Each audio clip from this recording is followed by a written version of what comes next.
तो हेलो प्यारे छात्रों, एक बार फिर से आपका स्वागत है जीत क्लासेज इंडिया पर। जैसा कि कल मैंने आपका हिंदी का पेपर अपलोड किया था, इसके साथ ही 9th और 10th दोनों क्लास के आपके सभी हिंदी क्वेश्चन दिए था और रियल पेपर आपका वैसा का वैसा आया था जो मैंने इंपॉर्टेंट क्वेश्चन बताया था। तो आज भी आपको गणित के लिए इंपॉर्टेंट क्वेश्चन बताऊंगा और यही क्वेश्चन जो आपके पेपर में आज यानी कि कल आपको आने वाले, तो सभी क्वेश्चन को इंपॉर्टेंट मानकर ऐसे पढ़ना है कि आपको इसके अलावा कुछ भी नहीं पढ़ना है। ठीक है, यही क्वेश्चन आपको कल पेपर में वहां देखने को मिलेंगे। तो चलिए फटाफट, यदि आपका जो है हिंदी का पेपर अच्छा गया मेरे कारण, ठीक है, कि मैंने कल सभी का आंसर आपको पार्ट बाय पार्ट आपको उपलब्ध करवाया था, 9th का भी करवाया था। चलिए देखते हैं इन सभी क्वेश्चन का आंसर। तो मैं जानता हूं बच्चों कि आप लोग काफी खुश होंगे, चलिए उत्सुक होंगे आपकी सर आपका आज का क्या क्वेश्चन होने वाला है और क्या आंसर होने वाला है। तो देखिए सबसे पहले आपका सही विकल्प दिया गया है, लिखा है आपका 3 के आपको प्रथम 5 गुर्जों का योग बताना है। तो आपका यहां पे राइट आंसर हो जाएगा आ नंबर आपका 45 हो जाएगा। सेकंड क्वेश्चन देखिए, फटाफट इनके आंसर कॉपी पर लिख लेंगे आप और जो है एक एक क्वेश्चन को तैयार करके आपको जाना है। सेकंड क्वेश्चन लिखा है शून्य -2 और 5 वाले बहुपदों की आपको संख्या क्या दिया है। तो आपका इसमें राइट आंसर क्या हो जाएगा बच्चों, आपका यहां पे राइट आंसर आपका 1 हो जाएगा। ठीक है, यानी पहला आपका आंसर सही हो जाएगा। थर्ड क्वेश्चन देखिए, त्रिभुजों ABC और DEF में बी आपका क्या है, यहाँ पे बड़ा है बराबर EF। आपका ये क्वेश्चन जो दिया गया है बराबर 3DE, तो आपका इसका आंसर क्या हो जाएगा बच्चों, यहाँ पे आपका आंसर होगा सर्वांगसम और समरूप दोनों होंगे। कौन सा हो जाएगा आपका पहला जो है, यानी कि आपका डी नंबर सही हो जाएगा। पहला वाला तो आपका देखिए समरूप नहीं है, थर्ड वाले में आपका दोनों नहीं है, यानी सर्वांगसम भी नहीं है समरूप भी नहीं है। सेकेंड वाले में समरूप तो है परंतु सर्वांगसम नहीं है, लेकिन ये दोनों कहला जाएंगे। क्वेश्चन नंबर 4 देखिए यहाँ पे क्या लिखा है, यहाँ पे लिखा है समीकरण x² + 1 का आपका whole square minus x square बराबर 0। तो इसका पूछा कि आपका मूल क्या होगा। तो यहां पे आपका मूल क्या हो जाएगा, के चर के आपके वास्तविक मूल होंगे। क्या हो गया, के चर के आपके वास्तविक मूल हो जाएंगे। ठीक है, तो यहां पे आपका कौन सा हो जाएगा, ये वाला हो जाएगा, के चर के, चार नहीं होगा, क्या होगा, चर के वास्तविक मूल होंगे। पांचवा क्वेश्चन दिया, यदि रैखिक समीकरणों में कोई युग्म संगत है तो इससे आलेख की रेखाएं होंगी, क्या हो जाएंगी। यहाँ पे इसका राइट आंसर आपका क्या हो जाएगा, प्रतिच्छेदी व संपाती। ठीक है, क्या हो जाएगा बच्चों, आपका प्रतिच्छेदी व संपाती आपका सही आंसर यहाँ पे हो जाएगा। एक एक क्वेश्चन को आपको मेरे वर्ड को ऐसे सुनना है कि आपको सातों जन्म तक नहीं भूलना चाहिए। आपको यही क्वेश्चन पूरे के पूरे जो है याद करना है। यदि आप इन क्वेश्चन को कल करके जाते हैं तो गर्दा उड़ा देंगे, धुआं धुआं कर देंगे, कल पेपर में आप टॉप कर दोगे। ठीक है, सेकंड क्वेश्चन देखिए, रिक्त स्थान को आपको पूर्ति करना है। तो आपको इसमें करना क्या है, पहले में आपका लिखा है √2 का आपका संख्या है।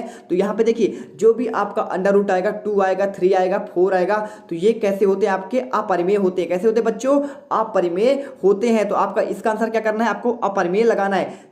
क्या इंग्लिश बोलने से लगता है आपको डर, तो डरना बंद कीजिए और डाउटनेट के इंग्लिश स्पीकिंग कोर्स के साथ आज ही जुड़ जाइए, जहां इंग्लिश के टॉप एक्सपर्ट आपको हिंदी भाषा के मदद से इंग्लिश बोलना सिखाएंगे, वो भी एकदम बेसिक से।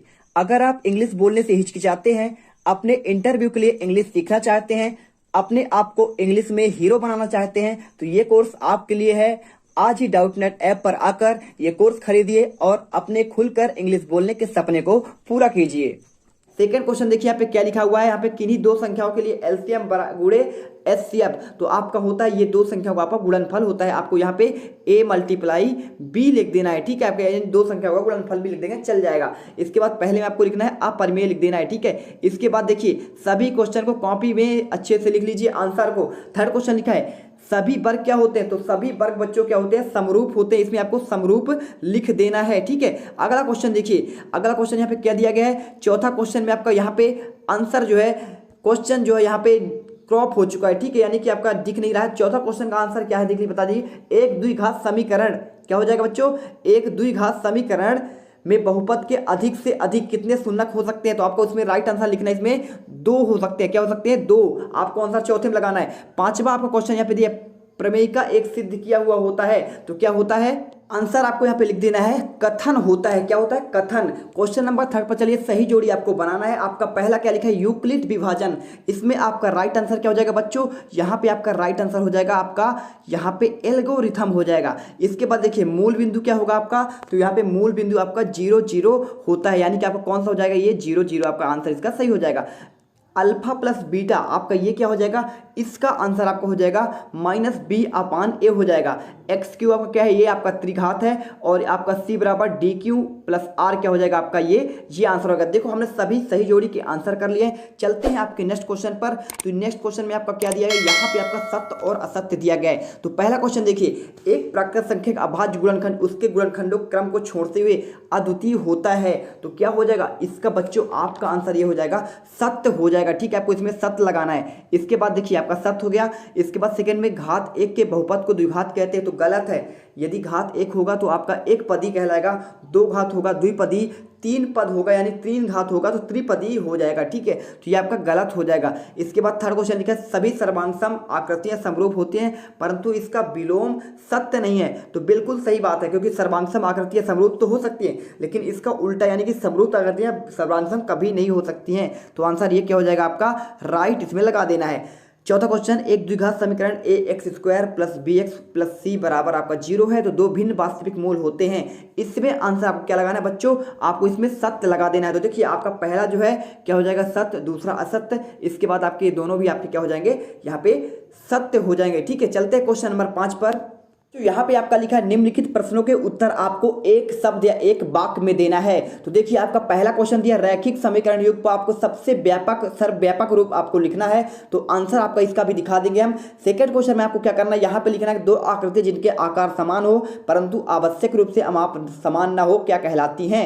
ठीक है, थर्ड क्वेश्चन में आपका लिखा है, ये आपका समीकरण दिया गया द्विघात का, और आपको क्या निकलना है, शून्यकों के योग और उसका गुणनफल निकालना है। चौथे क्वेश्चन में आपको पाइथागोरस प्रमेय का आपको कथन लिखना है। पांचवा क्वेश्चन आपको बताना है कि आपको समरूप आकृतियों के दो भिन्न भिन्न आपको उदाहरण लिखने हैं। तो देखिए चलिए सभी इन पांचों क्वेश्चन के आंसर आपको दिखा देते हैं। एक एक क्वेश्चन आपको तैयार करना है, बिल्कुल यहां से आपको हिलना नहीं है बच्चों। तो देखिए इसका आंसर, तो यहाँ पे पहले क्वेश्चन का आपका आंसर ये हो जाएगा, आपको ये लिखना है। ठीक है, पूरा लिखना है, एक एक क्वेश्चन का आंसर यहाँ पे दिए। सेकंड क्वेश्चन में आपको यहाँ पे ये आंसर लिख देना है। ठीक है, सेकंड क्वेश्चन की बात कर रहा हूँ मैं, ये आपको लिखना है। इसके बाद थर्ड क्वेश्चन में आपको उसका शून्यकों का गुणनफल, ये आपका योग था तो आपका योग ये निकलता है और आपका गुणनफल ये हो जाता है। ठीक है आपका। इसके बाद देखिए आपका चौथा क्वेश्चन क्या हो जाएगा, यहाँ पे पाइथागोरस का प्रमेय पूछा गया था, तो आपको ये पाइथागोरस प्रमेय आपको चौथे क्वेश्चन में लिख देना है। इसके बाद देखिए पांचवा क्वेश्चन में क्या लिखा है, यहाँ पे क्वेश्चन नंबर 5 में आपको बच्चों पूछा गया था कि आपको इसमें समरूप बताना है, कौन कौन से आपके समरूप होते हैं। तो आंसर में आपको लिख देना है, वृत्त हो जाएगा आपका समरूप होता है, और इसके बाद वर्ग भी होता है, और समबाहु